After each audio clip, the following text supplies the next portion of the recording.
Promise ko sa kanila na once na mag-grant lang kami nila ng visa, isa yun sa maglalaanan ko ng pondo na may paayos, may ipagawa yung bahay nila. Para naman komportable sila mama at sila papa. Majority ng laman nito ay puro pang bata, puro sa mga pamangkin ko. Aming magkakapatid, ako lang yung walang anak. Hello guys! Good afternoon. Good afternoon na pala. Halik kayo at mananghalian tayo. So, yan. Update sa aming bed. Ito, kakaayos ko lang. Ginawa ko muna siyang sofa bed kasi mamaya meron akong gagawin dito. Ayusin ko yung mga iniipon kong gamit para sa balikbayan box. Kasi, kahapon, galing ako ng Mount Druitt. Nabudol na naman ako ni Kmart. So, yan. Naglinis na rin ako. Nilagay ko din yung cover ng higaan namin itong bed. Ano lang to temporary lang to. Hiniram lang namin to kay Ate Edith. Ano naman to, luma na. Para lang hindi madumihan yung bed. Alam niyo na, syempre. 'Di ba? Bago, kailangang ingatan. So, nakaplan talaga ako na bumili ng bagong set ng bedsheet. Siguro mga 2 para sa double. And then, yung hindi fitted, kasi nga, may pagkakataon na gagawin namin siyang, sofa, lalo na pagka kami dito sa bahay, gustong mag-relax, diba? Parang homey feels, hindi yung kwarto lang siya. So, ayan. Habang manonood ako ng TV, ayan, diba? Tapos, pwede akong mahiga pag mag-isa lang ako, ayan, kasya ako dito. Tapos mamaya, pag dumating si Ren, saka na lang ulit ibabalik sa pagiging bed. So, yun. Wait lang, sisilipin ko lang yung aking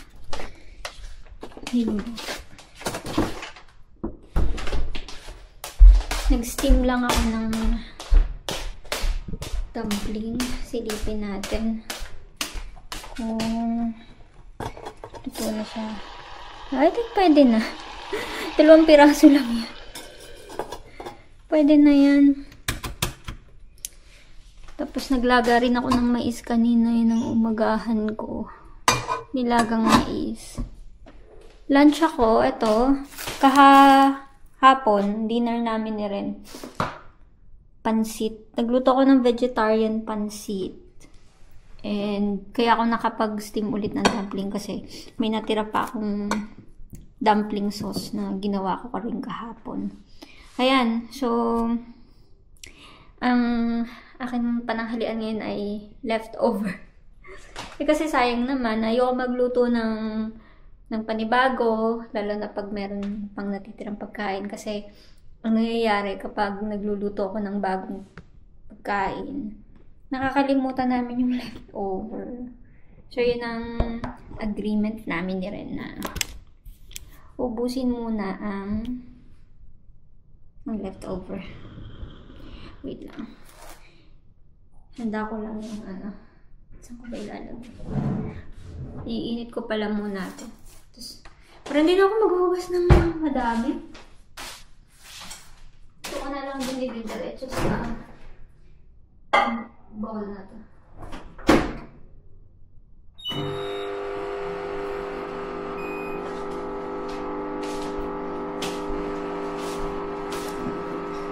Madali lang palang gumawa ng dumpling sauce. O yung gyoza sauce. Naghanap ako sa YouTube ng recipe ng gyoza sauce. So, yung suka pala na ginagamit ay rice vinegar. Tapos, lalagyan ng sesame oil, ng green onions, yung onion leeks. Tama-tama, meron din ako dito. Ayun. Ayan.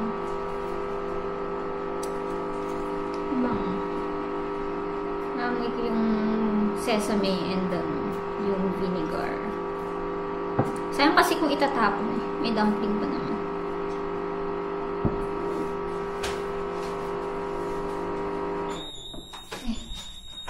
Naka 1 minute na agad.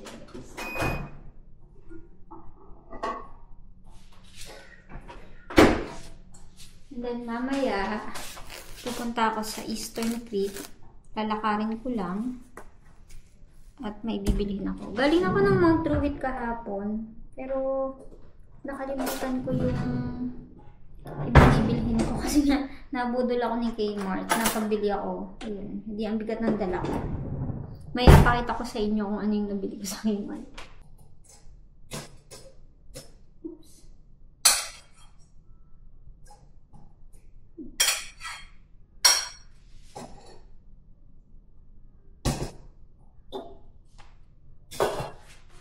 Kain tayo! Ayan. Vegetarian dumpling and vegetarian pansit. Kanin pa ba? May tirang kanin din. Kaya, hindi yung kakainin. Ayan guys, okay. See you later. Kakain lang ako. Hello guys! Welcome back! Etong aking iniipon na pang box ko next year. Medyo marami-rami na. Ayan o. Puno na nga eh. Puno na to. Alam nyo ba, ito lalagyan na to. Napulot ko lang to. Minsan naglalakad ako. Nakita ko to. Sabi ko, sayang pwede pa. Kaya lang, kulang na siya ng isang... Ay, hindi. Kompleto pa pala ng gulong. Ito lang pala tira niya. Hindi na siya maitakip. Tapos yung dito, yung isang lock, wala na. Itong isa, meron pa. Itong isa, wala na. Ayun. Sayang. So, lahat ng mga unti-unting nabibili ko kapag meron akong extra, dito ko lang sila nilalagay. And, alam nyo ba, majority ng laman nito ay puro pambata. Puro sa mga pamangkin ko, sa kay la mama, sa mga kapatid ko. Yung para sa dalawang kapatid na lalaki, tsaka kay papa wala pa. Sa susunod, sila naman ang bibilhan ko. Ito pala yung mga nabudol sa akin ni Kmart kahapon. Ito, look at this. Nakabili ako ng boots na size ko. Size 5. Tapos, ang ganda niya, ano siya, made in Vietnam. Pero, ko ang brand niya. Pero, ang ganda, yung nilakad ko, komportable siyang ilakad. Ang ganda ng quality. At alam niyo ba kung magkano lang to? $15 lang. Naka-sale sa Kmart. Buti may size ko. Marami pa doon sa Kmart sa Mount Druitt. Di ako bumili ng winter boots nung nakaraan kasi hindi pa naman sure kung magstay pa kami dito. So, eto. Gustong-gusto ko kaya magkaroon nito. Ayan, meron na akong gagamitin next winter. At saka ito. Kasi summer na. $12 lang naman siya. Gusto ko kasing ipahinga yung paa ko kapag day off ko. Tapos, maglalakad-lakad ako. Diba, pasyal na ano lang, mag-grocery. Or may pupuntahan lang sa saglit. Kasi nga, maghapon ako nakasapatos, kulob na kulob yung paa ko. Masakit na din. Nagkakakalyo na ako. May kalyo na nga eh. Ito din, para sa pamangkin ko naman. Sa pamangkin ulit. $3 lang. Wala lang, nakiyutan lang ako. Nung nakaraan, meron din akong nabili para sa pamangkin ko din. Yung pamangkin ko lalaki naman. Ito naman siya. Siguro naman pag napadala ko na to, kasya na to. Yung pamangkin ko, 4 months pa lang, magpa 5 months. Siguro naman kasya na to sa kanya. Pag naipadala ko na to. $6 lang siya. Ang cute. May laruan pa. Ito din. Mura ko lang to nabili. Ay, nasa na yung ano. Tinanggal ko yata. Pero mura ko lang to nabili. Parang $15 lang. And, ayan. Wait lang. Pakita ko sa inyo yung ibang mga laman. Ayan. Diba? Guys, puro pambata. Pambata din. Pambata din. Dun sa pamangkin kong babae. At ito para dun sa pamangkin kong lalaki. Parehas pa silang baby. Months pa lang sila pareho. Tapos ito ay dun sa aking pamangkin na 3 years old. Magpo-4. Turn na. Yan. Puro sa mga pamangkin talaga to. Saka yung mga nasa ilalim. And yung iba dito, ito mga laruan naman to. Mga napulot ko lang. Mga bago pa kasi. Sayang. Tapos ito yung mga free na puzzle sa sa Woolies. Madami. Mga free lang yan. Yung iba na tayo. O yan. Ito sapatos din. Napulot ko din. Ano pa ba? Ito. Ay. Yan. Napulot ko lang din to. Nilaban ko na to. Papadala ko sa Pinas. Ang cute. Wala sila dyan. Ito din naman. Kahapon. Nabili ko dress. Hindi ko na ilaladlad to. Sa Ali. Parang mura lang siya. $15 na lang. Isang butones lang ang kulang. Eh yung isang butones na kulang. Nakita may nakasabit ditong extra. Eh di tatahin na lang. Para kay mama ko yan. Ito, kung kanina siya magkasya. Tsaka, ito din, kung kanina magkasya. Alam nyo ba kung magkano lang to? $5 lang. Ito yung huling price niya. $5 lang. T-shirt naman. So, pag may nakita akong ganyan, may extra budget ako, binibili ko. Tapos, papadala ko na lang sa Pinas. Sayang naman. Pero, syempre, may bibilhin pa din ako na kung ano talaga yung gusto nila. Kung ano yung request nila. Pagkakaya ng budget ko, bibilhin ko. Ayan na. Hindi ko na alam kung paano ko ibabalik ito. So, yan. Pinakamalaking project na gagawin ko for this year ay maipaayos ang bahay nila mama at papa. Hindi ba lang masimulan kasi, di ba, last week ay bumagyo. Tapos, ang daming nasira. Until now, wala pa silang kuryente. So, pag nagka-kuryente na yon, papasimulan na nila papa yung pagpapaayos ng bahay. Ano lang naman, konting renovation lang naman. Papalagyan lang ng kwarto. Kasi wala talagang kwarto sila mama at papa. Ang mga division lang doon ay yung kanilang mga drawers. And yung lababo nila mama at papa, wala pa siyang palitada, walang tiles, as in, ano lang, parang abang lang na lababo. And pag kung makita niyo, wala lang akong picture eh. Yung kitang-kita pa yung pinagpatungan ng mga hollow blocks, yung patong-patong na hollow blocks na gano'n. Kitang-kita pa siya, as in, totally yan. Hindi pa maayos. Pag syempre, pag mahangin, tsaka diba, dumihin ang bahay kapag ganun, pag walang palitada. So, sabi ko, promise ko sa kanila na once na mag-grant lang kami nila ng visa, isa yun sa maglalaanan ko ng pondo na may paayos, may ipagawa yung bahay nila. Para naman komportable sila mama at sila papa, tsaka yung mga kapatid ko, yung mga pamangkin ko, lalo na, pagpupunta sila sa lolo't lola, diba? Yung maayos sila dun na katutuluyan. Ayan. Alam nyo, nakakatuwang mamili ng para sa mga bata. Ako, nai-excite ako para sa mga pamangkin ko pagka namimili ako.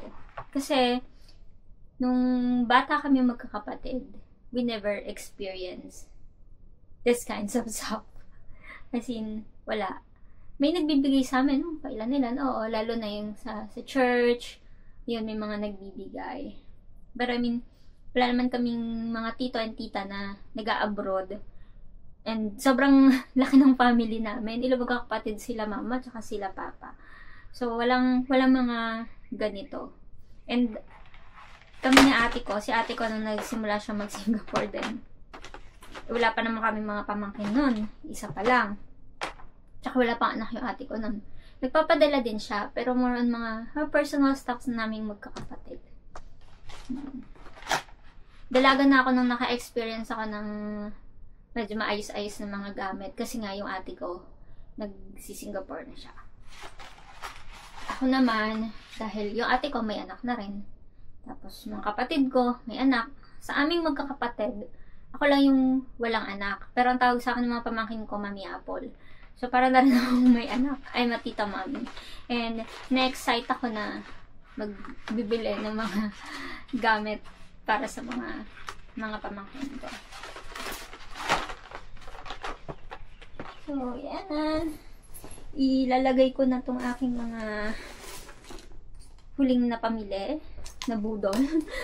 Kahapon sa Mount Druid. Pupunta ko doon. At hindi ko alam kung paano sila pagkakasyahin. Yun guys, salamat talaga kasi nasisimula na yung bahay nila mama at papa. Magiging maayos na rin at makakatikim na rin sila ng katas ng Australia. Pag nakita nila na maayos na yung lababo nila, may kwarto na sila, may maayos na yung pinto nila, may bago silang pinto. Kahit paano, kahit malayo ako, alam kong maayos sila. Kasi, yung kalagayan namin rin dito, komportable kami, naayos kami dito, and yung family namin, dapat ganun din. Next project namin will be yung our home naman. May mga inaasikaso pa lang kami. Pero, tsaka may mga iniintay din kami. Pero yon next year, siguro mid next year, yung bahay naman namin ni Ren ang ipapagawa namin. Kasi nakatira naman doon, sa mismong bahay namin ni Ren ay parents naman niya. At medyo malaki ang project kasi yun. As in, yung bahay na yun namin ni Ren, major major renovation talaga ang kailangan gawin yun. Kasi nabili namin yun sa Pag-ibig, through Pag-ibig acquired asset. And wala pa kaming major na napapagawa doon. As in, kung makikita nyo ang itsura ng bahay. And siguro minsan i-share namin na rin sa inyo. Or kahit ako, kung paano namin na-acquired yung property na yon, paano kami, basta, yun. Napapahaba na tong vlog na to. So, anyway guys, nag-update lang naman ako ng ganap ko sa inyo ngayong day off ko. At bukas ay balik trabaho na naman tayo. Ayun, kakain na naman tayo ng buong isang linggo. So, that's it for now. Thank you guys for watching. See you on my next vlog. God bless everyone. Bye.